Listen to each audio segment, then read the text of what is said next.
Hi hello नमस्कार. कशात सर्वजण मस्त आणि मजेतच असाल. मी काजल तुम्हा सगळ्यांचं परत एकदा आपल्याच्या छोट्याशा ब्लॉगमध्ये अगदी मनापासून स्वागत करते. तर माझी तारांबळी तर तुम्हाला दिसत असेल की कशी उठली आहे. इथं मी गरम पाणी करून घेतलं होतं. आता तुम्ही म्हणाल पेडिक्युअर वगैरे असं काहीतरी करत असेल तर तशाच टाईपचं करते. पाणी गरम करून घेतले आणि याच्यामध्ये शॅम्पू टाकला आहे.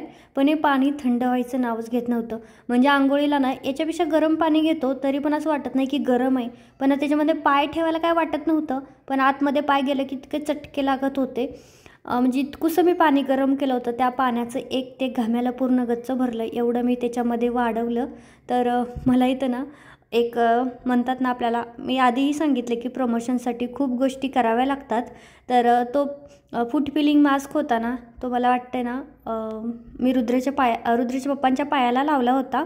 तर मग काल मी व्हिडिओ बनवून दिला तर ती बाई बोलली की रिझल्ट ये व्हिडिओ तो अच्छा है पर ये आपके पैर को लगाना था, ए जेंट्स के पैर लग रहे असं तसं. मग मी पण लावला होता त्या दिवशीच दुसरा मास्क. त्यामुळे माझ्याही पायाची कातडी निघाली होती. पण रिझल्ट दाखवायचा होता. तर मग मला इथं माझे पाय आता ते क्लीन करावे लागणार होते कारण मी नंतर लावला होता ना.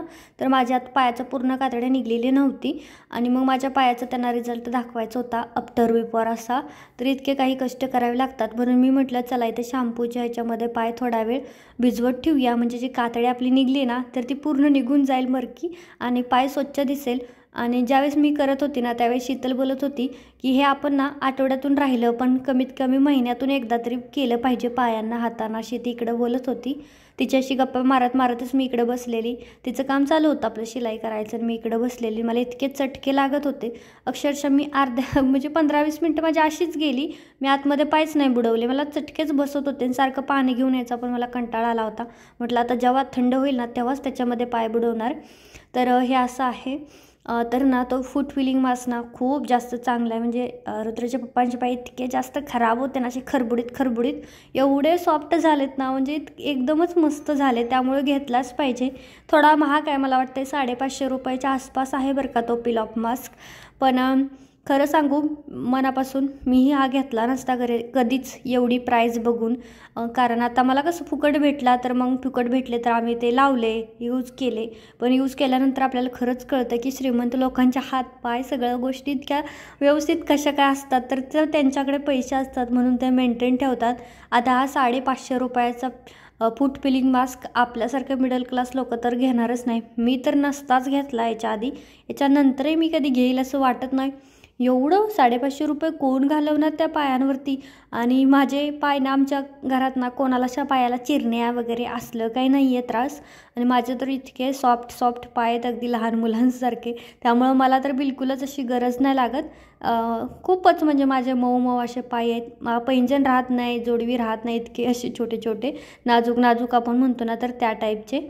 तर हा वाला माझा ड्रेस आहे ना कॉर्ड सेट तर हाही खूपच छान आहे. कालच रिसीव झाला होता लगेचच घातला. चला उद्घाटन केलं मी. आणि आता मी रोज माझ्यासाठी स्वतःसाठी एक ड्रेस शिवणार आहे. डेली यूजसाठी म्हणा बाहेर घालण्यासाठी शिवणार. किती पण काम असू दे पण थोडं काम काढून एक टॉप का होईना शिवायचाच किंवा प्लाझो शिवायचा काही पण शिवायचं. पण रोज नवीन कपडे घालायचे मी ठरवलेलं आहे आता. आणि मी खूप काय ठरवते पण तसं होत नाही. ठीक आहे चला. तर बघा त्याच्यानंतर आता मी डायरेक्ट रात्रीचंच रुटीन तुमच्यासोबत शेअर करते आज. गेली होती शीतल वगैरे चहा वगैरे पिलो मग ती गेली. ती मला वाटते 7ला गेली असेल. बराच वेळ थांबते. तिच्याही मिस्टरांची सेकंड शिफ्ट आहे आणि आमची सेकंड शिफ्ट असल्यामुळं मग ती रात्री बराच वेळ थांबते. कारण दुपारी लेट येते ना सेकंड शिफ्ट असल्यामुळं दुपारी येते. तर मग बराच वेळ थांबते. आणि तसंही तिला तिच्या घरी बिलकुल करमत नाही. म्हणजे त्यांचं कसं लग्न झालेलं आहे ना तर मग आता त्यांच्या घरात सामान वगैरे काही नाही आहे. तर एकटं घर असं मोकळं एकदम खायला उठतं जसं पहिले स्टार्टिंगला असतं तसं. तर मग तिला एवढं करमत नाही. मग इकडं आलं की मस्त तिला करमतं आमच्यासोबत गप्पा मारून. पिहू असते निकिता असते मी रुद्र सगळ्यात मिळून मग मस्त वाटतं ना. एकदम हसत खेळत दिवस जातो पूर्ण.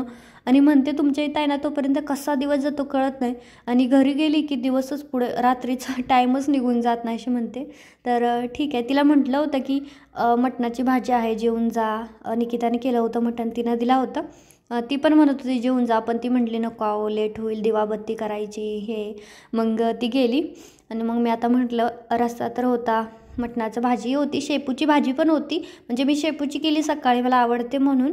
आणि निकिताने मटणाचं दिलं. आता आपण शेपूच्या आणि मटणामध्ये काय सिलेक्ट करावं म्हणून मग मी डायरेक्ट मटणाचं सकाळी शेपूचीच खाल्ली, रात्रीसाठी मटण ठेवून दिलं. मग म्हटलं आता आपण हे खाऊया. तर इथे बघा ह्या पिठाची ना बिलकुल व्यवस्थित भाकरी होत नाही. गरम पाणी करून घेतलं आहे तरीसुद्धा भाकरी चिरते. भाकरी फुगते, हा फुगायचा काहीच इश्यू नाही आहे, पण साईडनी कडेने इतकी चिरते ना. आणि हे आता गावाकडे पण मी किती काय भाकरी करलेल्याच आहे, त्याच्या आधी किती करते, पण असं नाही कधी होत चिरण्या बिरण्या. ज्वारीच्या पिठाची ठीक आहे, पण बाजरीच्या तर असं होतच नाही. पण इथं काय माहीत, आता हे जे पीठ आणले ना ते जास्तीचंच आणले आणि ह्याच पिठाचं असं होतं आहे. म्हणजे याच्या आधी मी ब्लिंकिटवरून मागवलं होतं ना, तर ते पण पीठ चांगलं होतं. बिलकुल असं ब्लिंकिटच्या पिठाच्या अशा चिरण्या पडत नव्हत्या किंवा एकदम छान होत होत्या भाकरी, पण त्या एवढ्या फुगत नव्हत्या जसं की ह्या पिठाच्या फुगता आहेत ना तशा. तर ह्याची तर रातची तर चिरण्या गेल्या होत्या, पण मस्त फुगल्या. एक मी केली पहिल्यांदा, पण म्हटलं रुद्र पण भुकाजला असेल तर म्हणून मग इथं मी दुसरी एक छोटीशी करायला घेतली. आणि परत मला खायच्या वेळीस पश्चाताप झाला की उकीची छोटी भाकरी केली, कारण ती एक मोठीच आम्ही खाल्ली, ही जी लहान केली होती तर तशीच राहिली. असं झालं तर आम्ही दोघात आम्हाला एक भाकरीसुद्धा संपत नाही. रुद्र पण काय करतो ना, काही ना काही खात राहतो. आणि ज्यावेळेस जेवायचा वेळ येते ना त्यावेळेस त्याला भूक नसते. आणि मग असं होतं, मग मी एकटी तरी किती खाऊन, मला एकटीला अर्धी पण नाही सरत, तरी एक केव्हा संपवणार मी. आणि मी थोड्याशा मोठ्याच करते, आज नव्हती मोठी केली तरी पण एक नाही संपली मला. ठीक आहे चला, तर काही याच्यावरती ऑप्शन असेल ना नक्की सांगा. तर पिठाची चक्की ना घ्यायला पाहिजे बरं का, ती छोटीवाली असते ती. माझ्या आईच्या घरी आहे, इतक्या छान भाकरी होतात ना, बिलकुल चिरत नाही, चपाती सगळंच एकदम मस्त होतं. मी पण घेणार बरं का, पिठाची चक्की वगैरे घेणार आहे, पण आताच नाही. ज्यावेळेस आपलं स्वतःचं होईल ना त्यावेळेस त्या घरात सगळ्याच गोष्टी घ्यायच्या की आपण बाहेरूनच दळून आणून गहू आणून दळू शकतो, किंवा मग गावाकडूनच आणायचे. गाडी वगैरे झाली की इश्यूच नाही ना. आता आम्ही कसं, आम्हाला ट्रेन बदलाव्या लागतात, बस बदलाव्या लागतात, मग तो वैताग येतो म्हणून आम्ही आणत नाही. नाहीतर आता आम्ही शेतकरी, आमचं एवढं शेतात पण धान्य पिकतं, घरामध्ये इतकं असतं, पण आम्ही आणू नाही शकत. शेंगा म्हणा, ज्वारी बाजरी सगळंच इतकं असतं ना की आणू नाही शकत. आणि मग आपलं एवढं स्वस्त विकायचं ना, आपण एवढं महाग इथं घ्यायचं, असं होतं आहे ना. तर आमची स्वतः ज्यावेळेस गाडी वगैरे होईल, आम्ही गाडीतूनच गावाला येऊ जाऊ ना, तर तेव्हा आम्ही म्हणजे आम्हाला गरजच नाही लागणार, सगळंच आम्ही तिकडनंच आणणार. तर बघा इथं मस्तपैकी भाकरी करून घेतल्या आणि आता आम्ही बसतो जेवायला. जेवण वगैरे करून झालं ना, मग मी लगेच आवरायला घेतलं. रुद्राची तर टॉयज बघा, नवीन रोज काही ना काही टॉयज लागतं, म्हणजे रोज मागवतो बरं का, आणि सांगत पण नाही की कॅश ऑन डिलिव्हरीवरती मागवलं आहे. आणि मागवतो, सांगतो हां इथं आलं आहे तिथं आलं आहे, पण ज्यावेळेस ते घरी येतं ना त्यावेळेस माझीच इच्छा होत नाही त्याला रिटर्न करायचं. मी म्हणते की नाही, घरी येऊन बघू कसं आहे, नंतर रिटर्न करू. परवाच मला वाटतं ते दुसरं काहीतरी त्याने घेतलं होतं, हां ते चम्मच होता, त्याच्यावरती पेनानं काही पण चित्र काढायचे आणि पाण्यात सोडायचं, आणि ते चित्र पाण्यात निघून जातं ते. तर ते त्याला बिलकुल आवडलं नाही, त्याने ते रिटर्न करायला लावलं. स्वतःहूनच म्हटला मम्मा रिटर्न कर, मला नाही आवडत. कारण ते जसं दाखवतात ना तसं बिलकुल होत नाही, पाण्यामध्ये ते निघतच नाही. निघतं पण मग त्याला ढकलून काढावं लागतं, त्याचा आकार चेंज होतो, त्यामुळं मग ते काही कामाचं नव्हतं. पण हे ब्लॉक्स चांगले आहेत, म्हणजे लहानपणी रुद्र खूप जास्त ब्लॉक्ससोबत खेळला होता आणि आत्ताही तो खेळतो. आणि त्याचं म्हणणं होतं की ब्लॉक्सची बॅग आहे ना, तर बॅगमध्येच बसव. आता ते ज्यावेळेस स्टार्टिंग असतं त्यावेळेस ते लोक कशी बसवतात काय माहीत, पण आपण एकदा ते खोललं की नाही परत आपल्याला तेवढे ब्लॉक्स त्या पिशवीमध्ये बसतच नाही, चेन बिन लागतच नाही. मग तो त्याच्यासाठी चिडचिड करत होता की माझंही बसव. त्याला म्हणलं अरे टाक तुझ्या टॉयच्या बॉक्समध्ये, उद्या तुला खेळायचंच आहे ना. तर नाही, त्याच्यातच ठेवायचं, म्हणजे आपण म्हणतो ना नव्याचं नवीन, असं की ते आपण जपून ठेवतो. तर तसं आहे त्याचं. आणि पसारा तर इतका घालतो ना, त्याची बॅग, त्याचं ते टोपी, त्याचं ते कानाचं थंडीचं ते हेन, इतकं काय नुसता पसारा घालतो. यूज तर काहीच करत नाही. ह्याच्यावरती सोप्यावरती सगळा त्याचाच पसारा आहे, पण ह्याचा यूज काहीच नाही करत, नुसता आणतो आणि इथे टाकतो. आणि आज आमचा वायफायचा रिचार्ज पण संपणार आहे, त्याच्यामुळे आमचं उद्या काय होणार आहे माहीत नाही, कारण उद्या टाकावं लागेल. हा वाला आहे ना, तर हा एअरटेलचा आहे आणि एअरटेलच्याला ना अजिबात चांगली रेंज नाही आहेत. आमचा पहिला होता ना, तर तो खूप मस्त होता, म्हणजे त्याला इतकं नेटवर्क असायचं की व्हिडिओ अपलोड केला की एका मिनटाच्या आतच, 1 ते 1.5 मिनटाच्या आतच डायरेक्ट व्हिडिओ अपलोड व्हायचा. पण याने ना थोडा टाईम घेतं आणि त्याच्यामुळे माझे व्हिडिओ कधी लेट पण जातात, पोस्ट होतात, तर वायफायमुळेच. तर बघूयात आता झालं शक्य तर, नाही तर मग याच्यामध्येच रिचार्ज ॲड करायचा. तर आम्ही मला वाटते 6 महिन्याचा केला होता आणि ह्या रूमवरती आल्यानंतरच केला होता, म्हणजे 6 महिने झाले की काय, ह्या रूमवरती येऊन आम्हाला 6 महिने झाले, असं वाटतच नाही की 6 महिने झालेत. म्हणजे असं वाटतं की आत्ताच तर आलो होतो आणि इतके कसे दिवस झाले लगेच. आणि आम्ही 6 महिन्याच्या यासाठीच केला होता की आम्हाला ज्यावेळेस या रूममध्ये आलो ना त्यावेळेस इथे एवढी राहायची इच्छाही नव्हती. पण आता पण तसं ठीक आहे. पण आता कसं होतं आहे, तर पहिलं वाटायचं की कड्याच लागत नाहीत, बाथरूमच्या टॉयलेटची वगैरे तिकडची पण कडी लागत नाही, किचनची पण त्या दरवाजाची जे आहे ना दरवाजा किचनला भांडी धुतो तिथला, तर त्याची पण कडी लागत नाही. अशा बरेचसे प्रॉब्लेम होते. पण आता आम्ही इथंच थांबलो कारण की ना हे घर मोठं आहे आणि माझा जो शिलाईचा पसारा आहे, कपड्यांचा राडा, तर तो इथे प्रॉपर बसतोय पण. आणि जरा खाली पण सोसायटी चांगली आहे कारण की आम्ही राहतो ना त्या एरियातली सगळ्यात चांगली सोसायटी आहे आणि एकदम म्हणजे सेफ्टी वगैरे. मग आता आम्ही नाही विचार काढून टाकला डोक्यातून चेंज करायचं. म्हटलं इथेच राहून जाऊ. आता निकिता पण आहे, परत कुठं इकडे तिकडे गेल्यानंतर परत अजून त्रास होतो. आणि त्यात आधीच माझ्या शिफ्टिंगमुळे माझं बेडचेन, फ्रीजची, सगळ्या भांड्यांची कुंड्यांची सगळ्या अवस्था झाले. तर आता बघायचं रुद्रला दूध वगैरे पण मी गरम करून घेतलं आणि मग बदाम पण भिजायला घातले. आता चालले झोपायला. आणि सगळ्यात पहिलं चेहरा धुवून आले मस्तपैकी. आता स्किन केअर करून घेते आणि वेणी घातल्यानंतर किती भारी वाटते ना आणि दिवसभर. पण रोज रोज घालायची एवढा वेळही नसतो आणि कवा घालत बसायचं असं टाळटाळ करते मी. तर मस्तपैकी तर नाईट क्रीम लावून घेतली, त्याच्यानंतर लिप सिरम लावते. एवढंच झाला माझा नाईट रुटीन. तर आता केस वगैरे ना सोडल्याशिवाय मला झोपच येत ना. अशी वेणी घालून तर मी झोपूच शकत नाही. केस मोकळे सोडले ना तरच मला झोप येते, नाही तर मग येत नाही.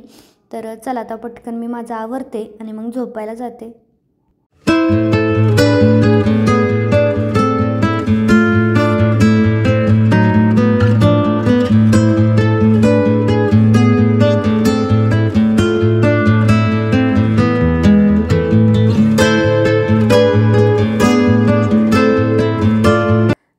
झोपायच्या आधी बघायचं मी रोजमेरी वॉटर आहे ना तर ते स्प्रे केलं केसांमध्ये. फक्त मी पुढंच करते, रोजच पुढं करते. जिथे मला 2-2 टक्कल आहेत ना या साईडले आणि त्या साईडले आहेत. आणि अक्षरशः इतके छोटे छोटे हेअर्स म्हणजे ते आपण म्हणतो ना तर इतके ग्रोथ व्हायला लागली ना. खूपच भारी केस वाटले. तुम्हाला मी दाखवते पण एखाद्या व्हिडिओमध्ये. आता हे संपत आलं आहे पण संपेपर्यंत अजून बघूयात किती वाढत आहेत. आणि खरंच मला एकही केस नव्हता ते दोन्ही साईडला असे टक्कल दिसायचे. रुद्रला आहेत ना सेम तसेच. आणि आपण तर आपलं करतो स्किन केअर, पण हे पोरं ना करूच देत नाही. ह्याची पण ही बेबी क्रीम आहे, ह्याची आहे मुलतानी मिट्टीची. हातापायाला लावून देतो पण तोंडाला लावायची वेळ आली की अरे अरे अरे इतका त्रास देतो ना, नुसती रडारड चिडचिड करतो. मला नाही, मला नको म्हणून. आणि बघा आपल्याला तर एखाद्याने लावलं तर आपण आवडीने लावून घेऊ आणि ह्यांना इतके आपण लाड करतो तर त्यांना ते करून घ्यायचं नसतं. पायाला हाताला छान लावून देतो पण ज्यावेळेस चेहऱ्याची वेळ येते अजिबात नाही लावायचं म्हणतो. असं आहे त्याचं. तर चला आता आम्ही दोघं मस्तपैकी झोपून जातो. चला तर कसा वाटला आजचा ब्लॉग मला कमेंटमध्ये नक्की सांगा. आवडला असेल तर लाईक करा, शेअर करा आणि हो अजून आपल्या चॅनलला सबस्क्राईब नसेल केलं तर सबस्क्राईब नक्की करा. भेटूयात पुढच्या व्हिडिओमध्ये. Bye bye.